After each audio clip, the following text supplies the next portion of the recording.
Welcome to the Sports Talks 4022 YouTube channel. Yes, we did change the name of the YouTube channel because the Philadelphia Eagles won the Super Bowl, so we changed it to that score. But that's besides the point. Let's get into today's topics here. A lot going on here on this February 20th day here.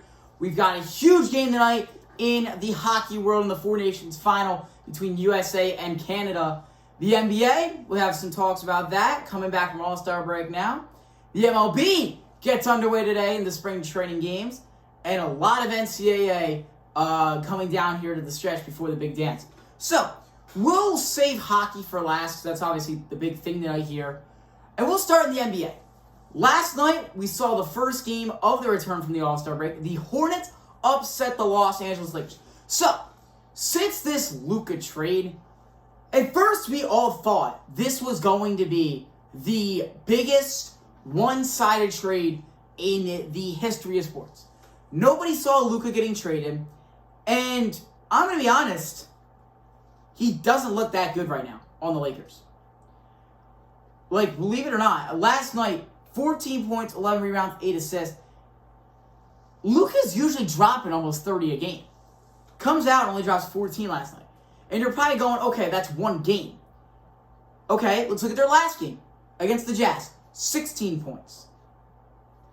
And his first game with the Lakers, he had just another 14 points. The most points scored in a game in 3 games thus far has been 16 points. That's not good for Luka. He is a phenomenal player, we've seen, but he doesn't look good on the Lakers yet. And you let a 13-39 Charlotte Hornets team come in last night and beat you to start the end of the year. I mean, to open up the second half of the year, excuse me. It is crazy to me how maybe the Mavs won this trade. And I don't mean, and obviously in the long term, 1,000% the Lakers won. I don't care what you say. But in the next few years, I think the Mavs really won this trade. Anthony Davis looks really good. And I know we haven't seen him obviously in a bit. It's the All-Star break.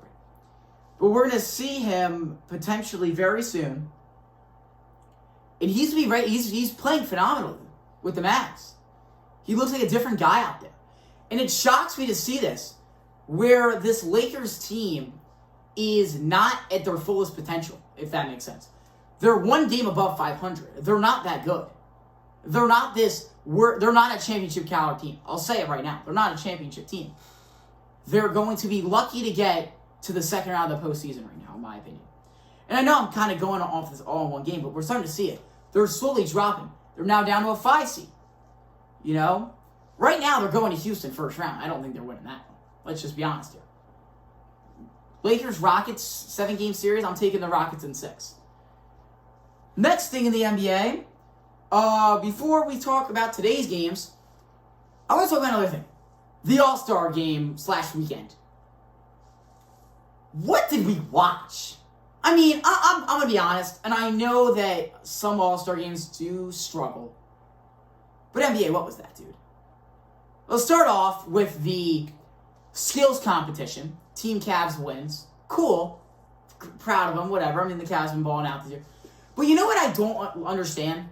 Is the Spurs strategy. No, so I actually really thought the Spurs strategy was really interesting.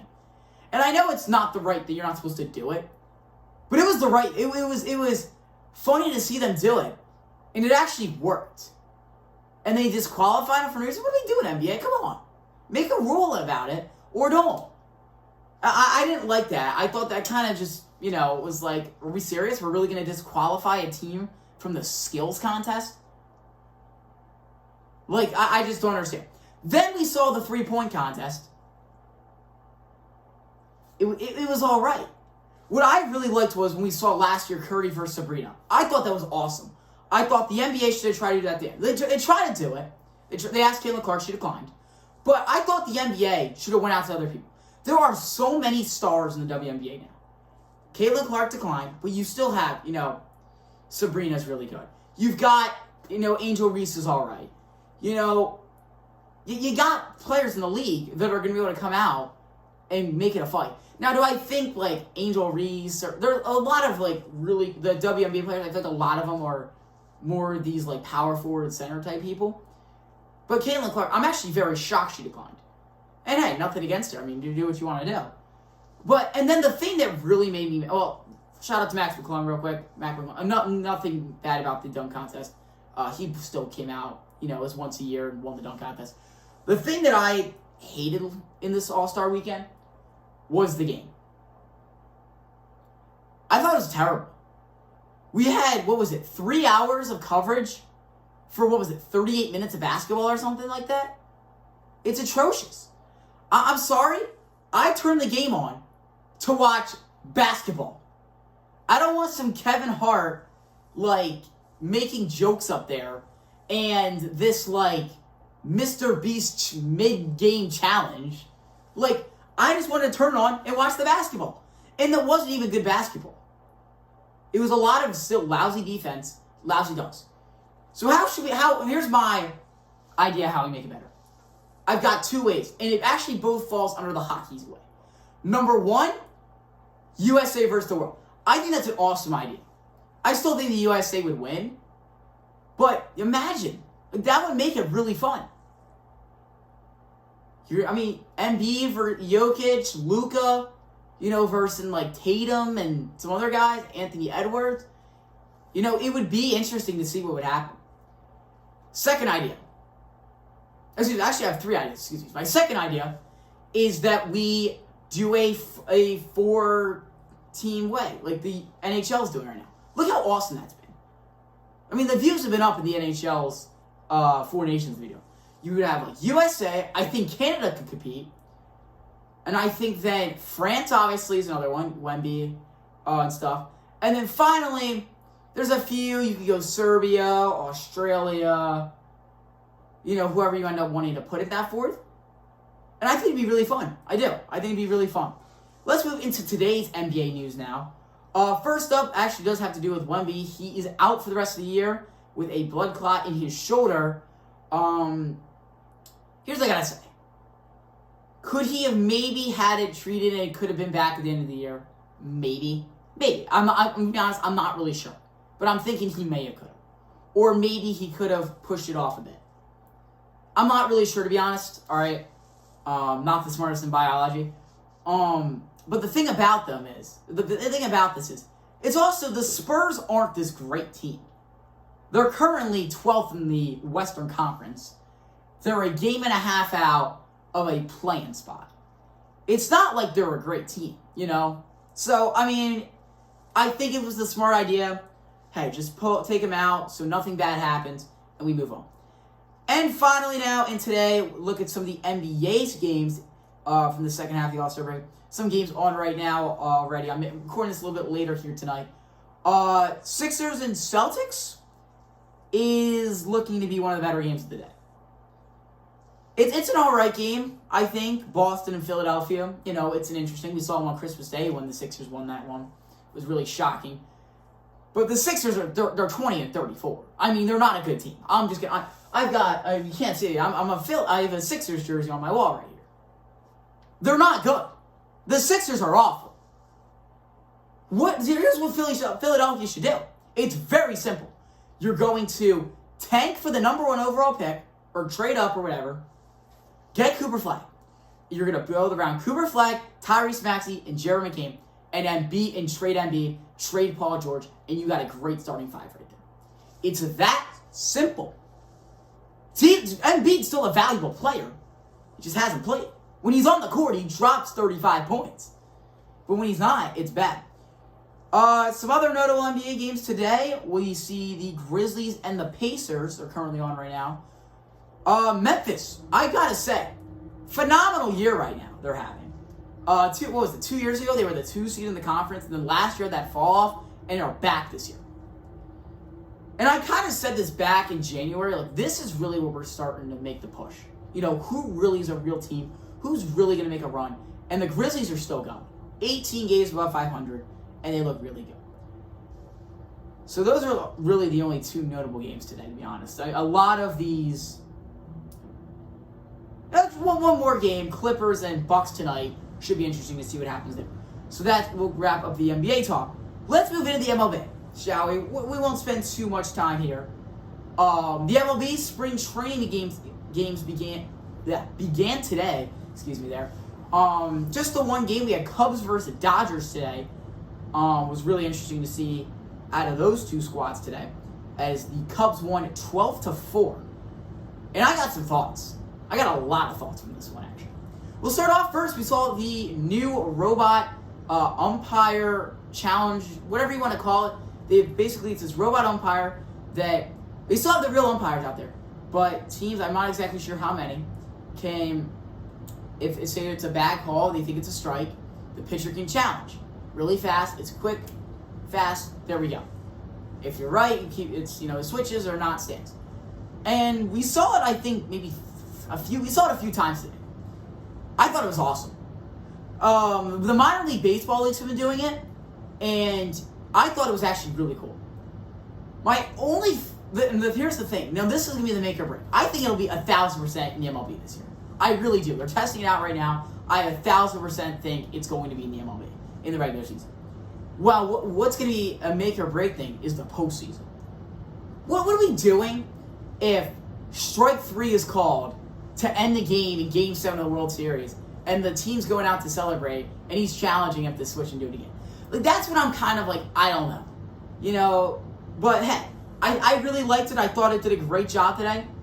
And yeah, I think it's really cool. And hey, it's hard, to challenge balls and strikes out here.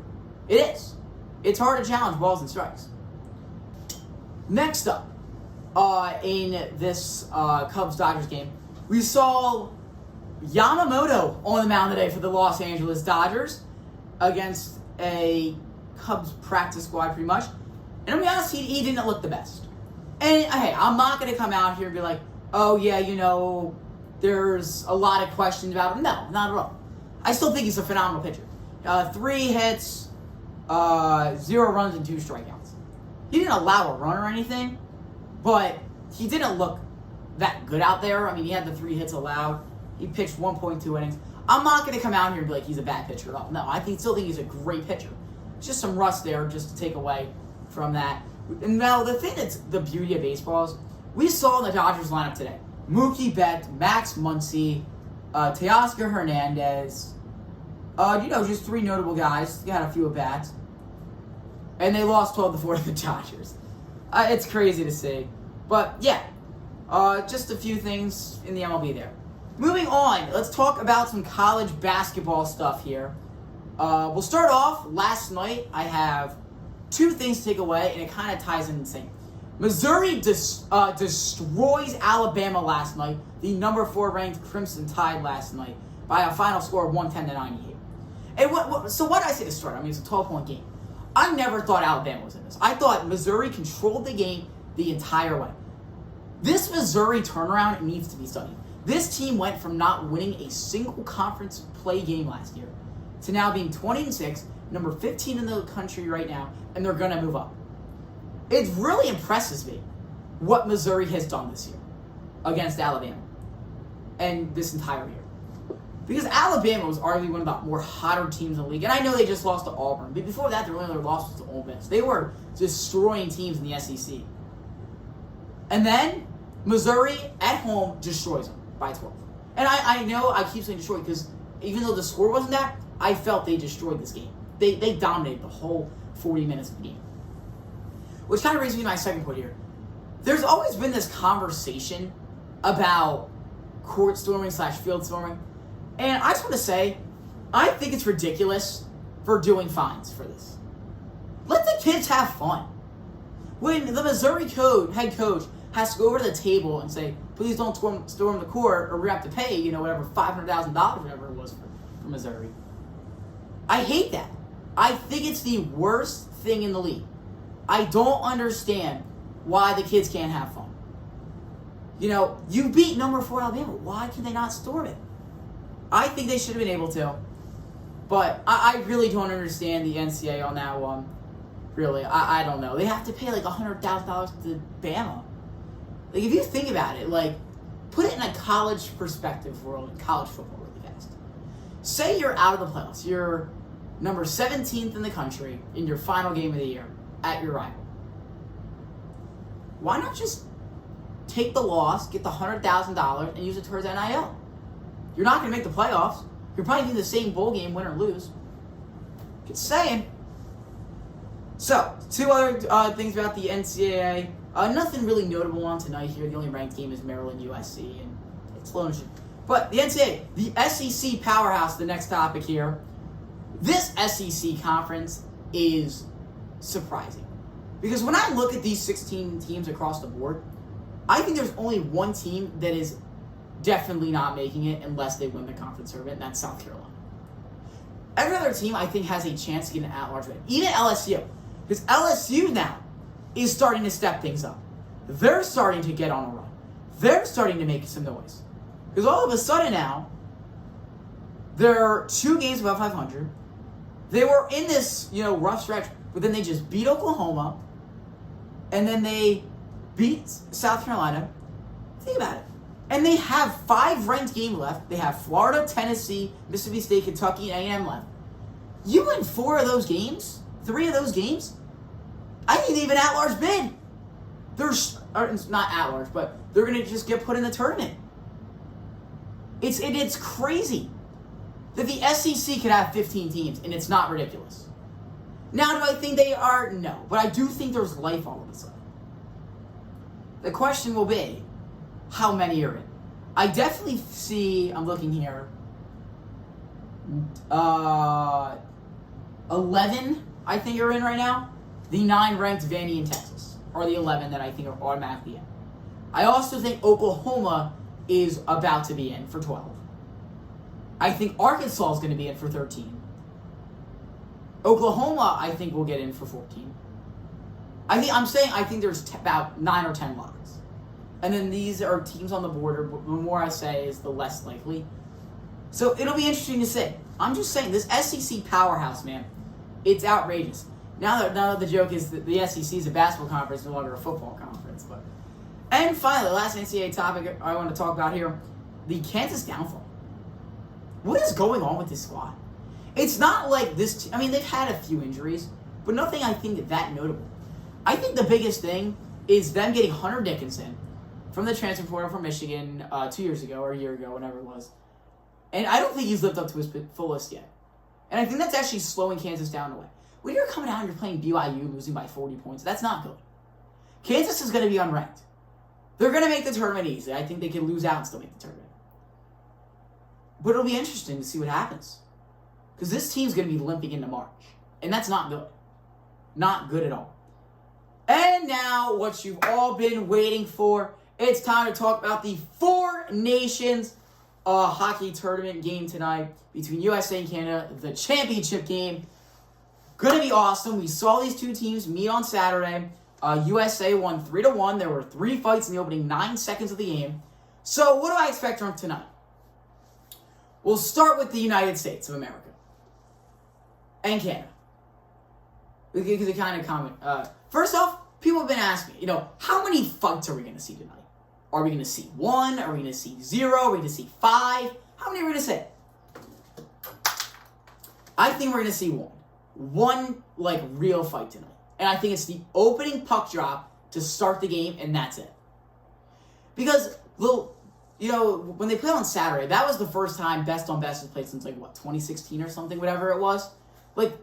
There's been a lot of time since these 2 squads faced off in a best-to-best. And I think, with some other stuff going on as well, that also affected it and really wanted both teams to go at each other even more. I thought the Kachuk brothers fighting was awesome, and then them dabbing each other up going into the penalty box was the best thing you could have asked for. And they got the crowd fired up, and then McDavid comes out, scores a really fast goal. Canada's up 1-0, and then USA dominates the rest of the game. How will they? And then now here's the question. When you look at the 2 teams, how is Canada going to stop the United States tonight? You have the Kachuk brothers. You have Hughes out on the ice. You've got so much great talent for the United States on the forwards. I don't know how Canada's stopping it. We saw them on Monday afternoon, when they played Finland. Canada was blowing them out. It was 4-0.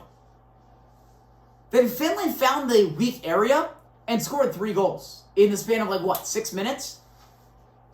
Canada's defense looks terrible right now. And now, what are we going to expect from tonight? I think it's a lot of, like, Saturday in the scoring-wise. USA goes glove side tonight. I think they could have a show. They could be putting on a show. They really could. Because they should control this game. You won up in Canada. Now it's in Boston, Massachusetts tonight. A lot of passionate hockey fans up there. You know it's going to be loud. You know it's going to be nuts. Canada doesn't have that home ground because when they played on Saturday, that was a home game for Canada. I don't care what you said. That was a home game for Canada. I know technically, it was a neutral site or whatever. But the USA did not care. They're throwing hits around and they bullied Canada. I just don't know how Canada's stopping the United States offense. Because when you look at the Canada offense versus the American defense, it's very even, and the U.S. might even win it. And I know it's hard to stop, McDavid and Crosby out there, because, two great players. You have a young, talented guy who's been a phenomenal player in Connor McDavid, and an older guy, legend Sidney Crosby. I hate to say it, I'm wearing a Flyers jersey, but he's still a great player. But the USA defense has been better. And I know you're like, oh, well, they just lost to Sweden. I don't want to hear it. The USA did not care about that game. And it was 2-1. Like, whoop-de-doo. Like, congrats, Sweden. Congrats, Sweden. But it doesn't mean anything. So now it's time for my prediction.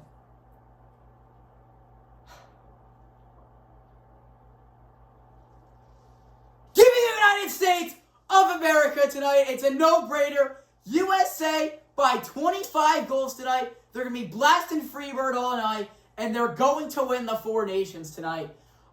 USA all the way tonight here. The great line from Miracle.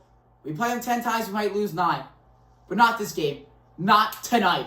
USA wins against Canada and wins the Four Nations. So that is my prediction here for the championship tonight. Thank you all for tuning in. I'm sorry I haven't posted in quite a minute, but we are back now, and we'll see you all tomorrow for our Friday talks. See you later.